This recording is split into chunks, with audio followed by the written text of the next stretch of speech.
Cary Estate Planning always has great tips and advice on helping you establish a better financial future. Founder Paul Yokubaitis joins us, and we are discussing something that's often surrounded by a lot of misconceptions, a lot of confusion. What's the best course of action when writing your will? Paul, always good to see you. Thanks for having me, Amber. Now, I do think this is a topic that everyone kind of has a mixed idea of the right way to go about it. So sometimes they just decide to do it yourselves. Tell us if there's any issues with kind of doing something like that or taking one of those templates off the computer. Yeah, great question. And I think this journey always starts with research. And when you start researching things online, you just become inundated with options. And a lot of it is just rooted in confusion. Don't really know what to do, what's right for me, that kind of thing. How do these work? And so as with anything that's DIY, you're kind of embracing some risk that you don't know exactly what you're doing. And that's very true for estate planning too. We just don't know without advice, without guidance, just the natural limitations of our actions, right? So whether it's handwriting your own will, right, back of a napkin or in a more formal sense, or a template online that we find, right? We just don't know what's supposed to be there, how it works. Well, and I don't think we even have any idea of what's supposed to be there in the first place unless we have some kind of training in something like this. And most people tend to avoid it until needed. But I'm thinking with something like this, the earlier the better.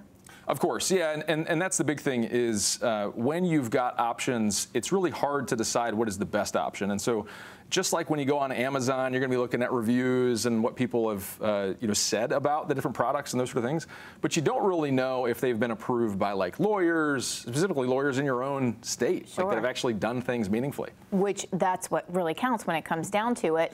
So real quick, if we do decide to do it ourselves, is it actually even legit? Yeah, really great question. And you're going to get the very typical lawyer responses, it depends.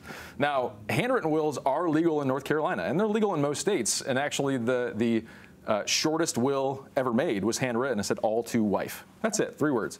Now, there's a lot missing there, right? What if it's not wife? Who's the executor? How is this supposed to be done? And so a lot of the do-it-yourself is just sort of assuming the conclusion, right? It's basically saying, I'm going to check the box and just put a ton of faith that this company knows what they're doing, whether it's a LegalZoom or a trust and will or what have you.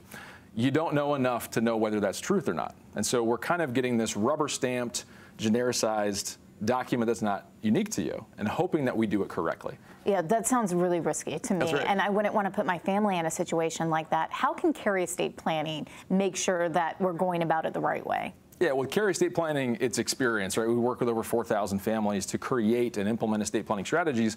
We know the ins and outs. We do full scope probate as well. So we know what works. We know what doesn't work. We know the natural legal limitations, what these tools do and don't do. And so we can actually meet with clients, determine what their goals are. Like, what do you actually want to happen at the end of the day? And then make sure that a strategy aligns with that and that it's implemented appropriately, that assets align with it, that the right people are going to get the right things at the end of the day. And say we maybe first decide, let me try it myself. What are some of those caveats or hidden dangers that we should be looking for or that we may not know about? Yeah, so a lot of the issues with templates is there's no immediate negative feedback to it. You feel actually very accomplished when you create one. You feel, check the box, I feel great, right? I got that resolution done. But the negative feedback doesn't happen until your family actually goes to submit that will for probate. And they realize, oh, it doesn't do what I thought it did. And they're going to end up being the ones that deal with the fallout there. And so a lot of times people will choose a DIY option to save money, right? They're going to do it themselves and avoid attorney's fees in the front end. They end up sticking their family with more in the back end, fixing things, longer process, more problems, more attorney's fees in the back end. So it ends up being somewhat of a shifting of responsibility and burden. And more headaches. That's right. I'm also picturing somebody writing this on a piece of paper or a napkin and it getting lost or getting destroyed, which I know you do everything digitally, which also helps preserve and make sure that everything ends up right. Yeah, so a couple layers to that. One is we're going to have redundant versions, right? We're going to keep copies of everything that we've ever done for any of our clients so that there is no dispute as to what was the most up-to-date version.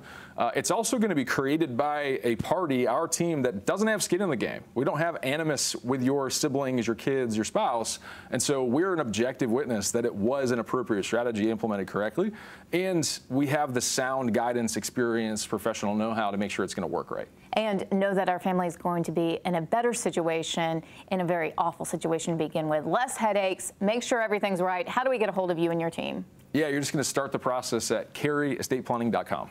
Paul, thank you so much. You always have a great advice for us, and we appreciate you. Thank you.